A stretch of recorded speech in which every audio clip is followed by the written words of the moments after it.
giờ Dua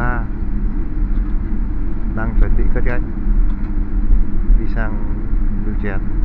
Đây có một bạn Kuata đang nón này, nón lên rời này.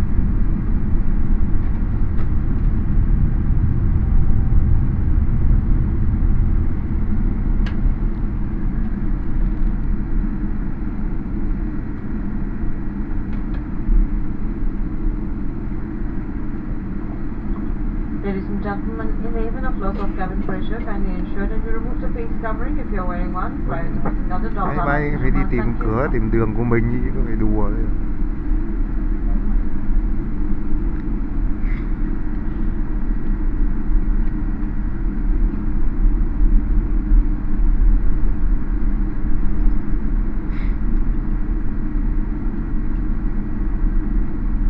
Đấy, ra đường rồi đấy.